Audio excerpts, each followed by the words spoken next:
ሰላም ተማሪዎች እንዴት ናችሁ? ዛሬ የምናየው ዘ ሪሌሽንሺፕ ቢትዊን ባዮሎጂ ኤንድ አዘር ሳይንስ የሚለው ነው ማለት ነው። እሱን ከማየታችን በፊት ለዚህ ዩቱብ ቻናል አዲስ ከሆናችሁ ሰብስክራይብ አድርጉ። አሁን በቀጥታ ወደ ትምህርታችን እንሄዳለን። ዘ ሪሌሽንሺፕ ቢትዊን ባዮሎጂ ኤንድ አዘር ሳይንስ ይላል። ይህ ማለት ባዮሎጂ ከሌላው ሳይንስ ጋር ያለው ግንኙነት ማለት ነው። ስትራክቸር መካኒዝም ስቴዲስ የምናየው አንዱን የባዮሎጂ ክፍል እያነሳን ነው ማለት ነው የምናየው። ኤግዛምፕል ስር ምሳሌዎችን እናያለን። ሪሌትድ ሳይንስ ስንል ደግሞ ይህ ስትራክቸር መካኒዝም ስር የምጠናው የባዮሎጂ ክፍል ምን ከሚባል ፊልድ ጋር ወይም ሳይንስ ጋር ሪሌት ያደርጋል ይገናኛል ማለት ነው። ናውሎጂ ኦፍ አዘር ሳይንስ ኢዝ ሪኳርድ ቢኮዝ የሚለው ስር ደግሞ ለምንድን ነው የሌላ ሳይንስ አስተዋጽኦ ያስፈለገን የሚለውን የሚያስረዳን ነው ማለት ነው። የመጀመሪያውን ስናይ ሴል ሜምብሬን ነው። ሴል ሜምብሬን ስንል የሴል ሽፋን ማለት ነው። ሴል ሜምብሬን ማለት የሴል ሽፋን ነው፣ ሴልን የሚሸፍንን ማለት ነው። ኤግዛምፕሉን ስናይ ስትራክቸር ኦፍ ሊፒድ እንደ ፕሮቲን ይላል። ይህ ሴል ሜምብሬን ከሊፒድ እና ከፕሮቲን ይሰራል ማለት ነው። ሊፒድ ማለት ፋት ማለት ነው። ሪሌትድ ሳይንስን ስናይ ደግሞ ይህ ስትራክቸር መካኒዝም ስር የምጠናው ሴል ሜምብሬን ከምን ከሚባል ኮንሰፕት ጋር ይገናኛል ወይም ከምን ከሚባል ሳይንስ ጋር ይገናኛል ስንል ኬሚስትሪ ማለት ነው። ኬሚስትሪ ይህን ሴል ሜምብሬን ወይም ይህን ኮንሰፕት በደንብ እንድንረዳው የሚያግዘን ኬሚስትሪ ነው ማለት ነው። ለምንድን ነው የኬሚስትሪ አስተዋጽኦ ያስፈለገን ስንል ደግሞ ሊቪንግ ኦርጋኒዝም ሜድ ኦፍ ኢንኦርጋኒክ ኤንድ ኦርጋኒክ ኮምፓውንድስ ይላል። ይህ ማለት የባዮሎጂ እና የኬሚስትሪ ኮንሰፕት ነው ማለት ነው። ባዮሎጂ ውስጥም ያለ ኬሚስትሪ ውስጥም ያለ ኮንሰፕት ነው ማለት ነው። ሊቪንግ ኦርጋኒዝም ወይም ህይወት ያላቸው ኦርጋኒዝሞች የተሰሩት ከኢንኦርጋኒክ እና ከኦርጋኒክ ኮምፓውንዶች ናቸው ማለት ነው። the other one is transportation of oxygen in the body. ይህ ማለት ኦክሲጅን እንዴት ነው ሰውነታችን ውስጥ የሚጓጓዘው የሚለውን የሚያጠናልን ነው ማለት ነው።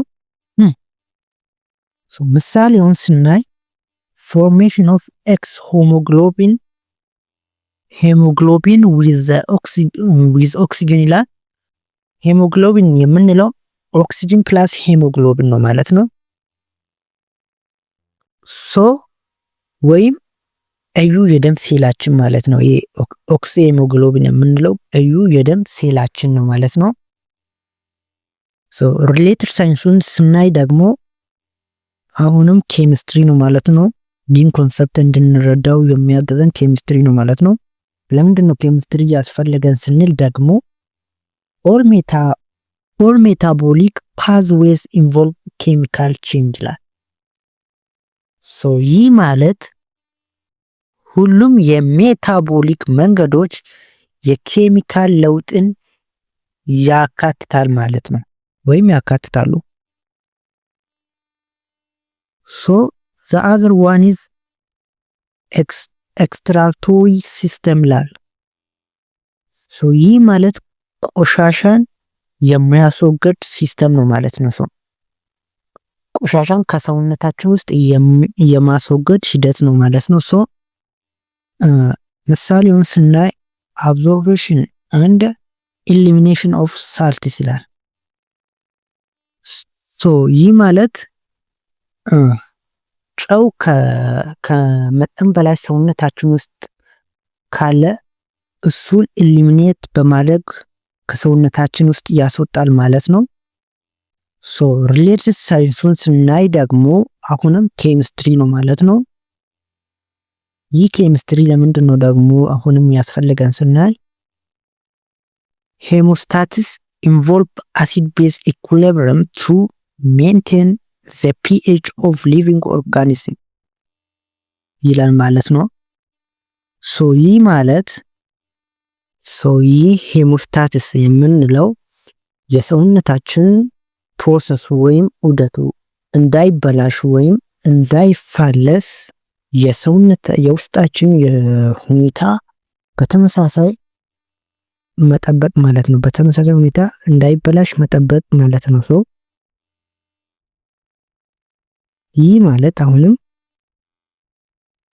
ለምሳሌ አሁን የሰውነታችን ሙቀት 37 ዲግሪ ሴልሺየስ ነው። ይህ 37 ዲግሪ ሴልሺየስ እንዳይበላሽ ሄሞስታሲስ ያገለግላል ማለት ነው። the other one is ቀጣዩ ደግሞ absorption of food water ይላል። ይህ ማለት ጠቃሚ የሆኑ ሰብስታንስ ምግቦች ወይም ወደ ሴላችን ወይም ወደ ደማችን የማድረስ ሂደት ነው ማለት ነው። ይህ ኤግዛምፕሉን ስናይ ደግሞ absorption of sugar, amino acid, fatty acid, water and salt እነዚህ በጣም አስፈላጊ የሆኑ ጠቃሚ የሆኑ ሰብስታንሶች ናቸው። እነዚህን ወደ ሴላችን ወይም ወደ ሰውነታችን የማድረስ ሂደት absorption of food and water ይባላል። ሪሌትድ ሳይንስን ስናይ ደግሞ ኬሚስትሪ ነው ማለት ነው። አሁንም during diffusion and osmosis molecules move into and out of the cell ይላል። ይህ ማለት ዲፉሽን እና ኦስሞሲስ ስንል እንዴት ነው የተለያዩ ሞለኪውሎች በሰውነታችን ውስጥ የሚንቀሳቀሱ የሚለውን ነው ማለት ነው የሚያስረዱን።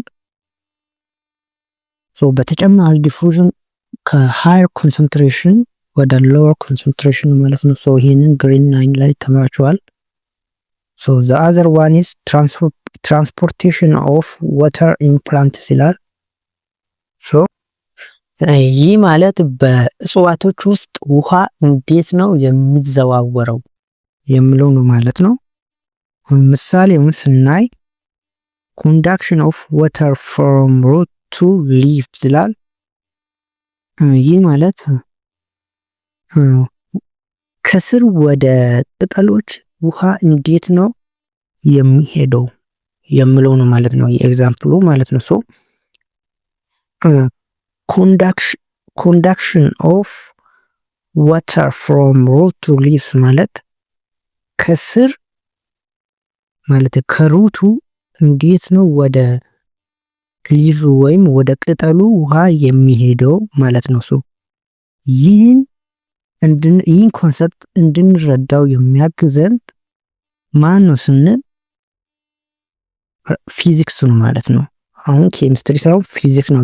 እዚህ ላይ ይህን ኮንሰፕት በደንብ እንድንረዳው የሚያግዘን ፊዚክስ ነው ማለት ነው። ይህ ፊዚክስ ለምንድን ነው ያስፈለገን ስንል ደግሞ liquids have certain properties like cohesion and adhesion to result in surface tension ይላል። ይህ ማለት cohesion የምንለው የሊኩዊዱ ሞለኪውሎች እርስ በራሳቸው የሚፈጥሩት ግፊፊ ማለት ነው። አዲሄሽን የምንለው ደግሞ አዲሽን ስንል አሁን ለምሳሌ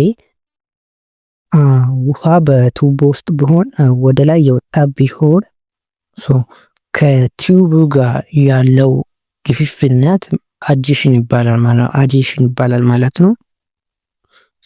እነዚህ ኮሄሽን እና አዲሽን አንድ ላይ ምንን ይፈጥሩልናል ማለት ነው?